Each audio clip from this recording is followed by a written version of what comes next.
Hi, welcome to another episode of Utah Crossbow Hunter, where today we're going to talk about the top 10 reasons why you shouldn't own a crossbow. So stand by and let's find out.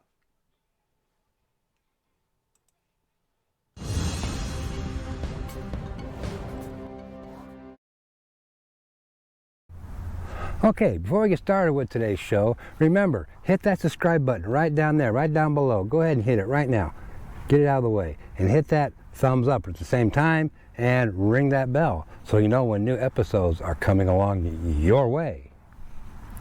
So let's get back to the show.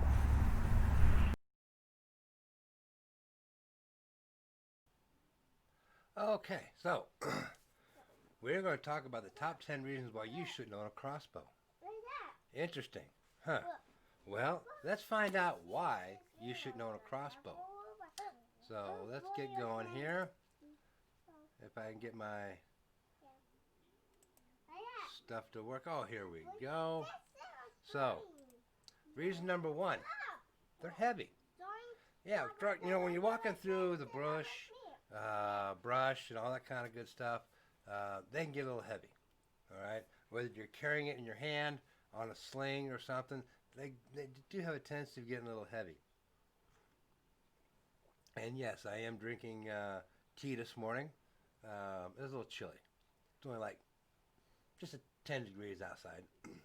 Toasty in here, but yeah, still it's cold outside. Yeah, I love coffee. I really do. But I haven't been able to drink it for almost a year now because I got that COVID crap before they announced it back in January of last year. So December of 2020. No, I'm sorry, January of 2020. So it was already here before they shut everything down and all that kind of crap, whatever. So I lost my taste for coffee and my smell for coffee. Imagine that. So yeah, I've come to one of these teetotalers. But I like tea. But anyways, they're heavy. Um, you know, after a while carrying a six to, let's say anywhere from five to, we'll put it 5 to 7 ish, maybe even, we'll go 8 ish pound crossbow. Yeah, they can get a little heavy because of, they're, it's not like a rifle where you can just sling it over your shoulder and you'd be good. Okay, the crossbow has, when you sling it over your shoulder, it still has the compound portion or recurve portion, hitting it against the head or whatever, hitting your leg, your side, whatever, however you're doing it, you're doing it.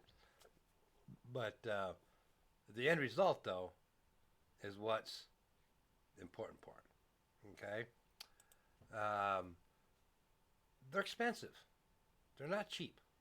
Um, anymore from it says you're putting a heavy investment because that's what it is. It's an investment into a crossbow.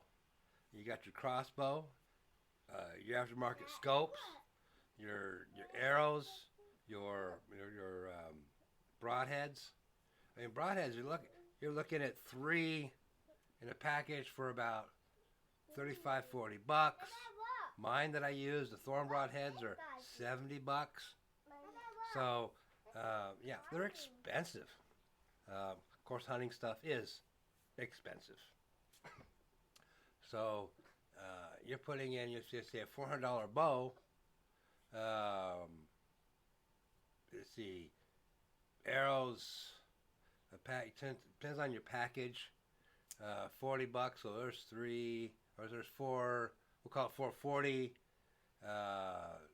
Broadheads will go another 40. So what, 480 we're up to now.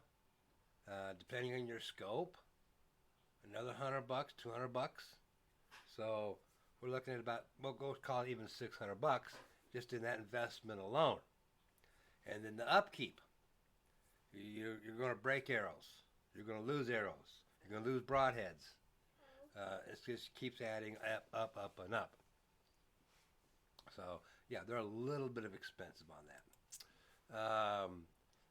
And they take a little bit longer to reload. It's not like a rifle. It's not like a compound bow. It takes longer because you have to cock it, whether you're using a crank on it or the rope. Either way, it takes time. Okay, so the chance of doing a follow-up shot immediately is pretty slim, really slim, unless you're Speedy Gonzalez and you can do it. And I don't think any of us are Speedy Gonzalez's. Okay, and they're wide, depending on your crossbow. The more higher in crossbows, you're looking at about 6 inches. Okay, but on the average, I would say average, you're looking at about 12, 13, 14 inches wide, cocked. So that could be a huge disadvantage when you're walking through, thick brush trying to get back to your stand. You're having to, you've shot your deer or your animal, and you got to track it, and they go through the thickest stuff they can find. It's a gimme. And so you got to haul your crossbow through that. So here you go, baby.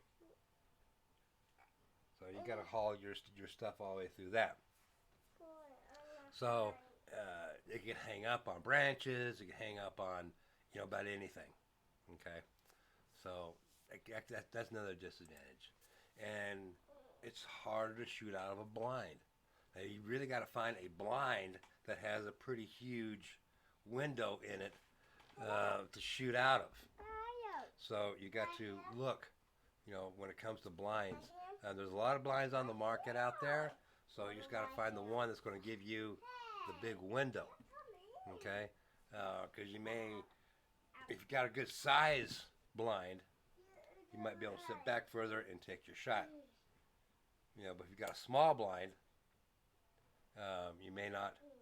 You may have to find a way to get it out through your window.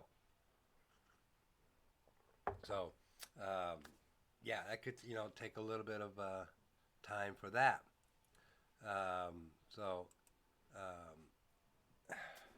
Again, it's going to be your preference. All right, and let's move on here. Okay.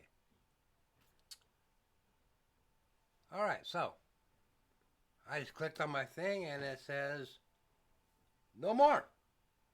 So 5 top 10 reasons. So I guess the pros outdo the cons.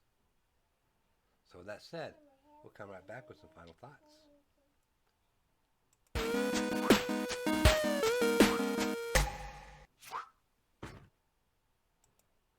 Okay, so 5 top 10 reasons.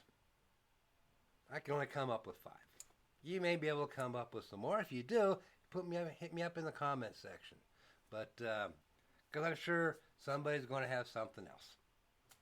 But the bottom line is, crossbow hunting is getting more and more popular. Okay, more and more states are putting stuff in.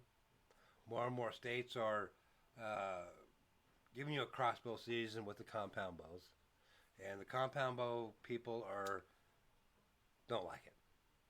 Now, well, as I can say, they can get. Me personally, get over it.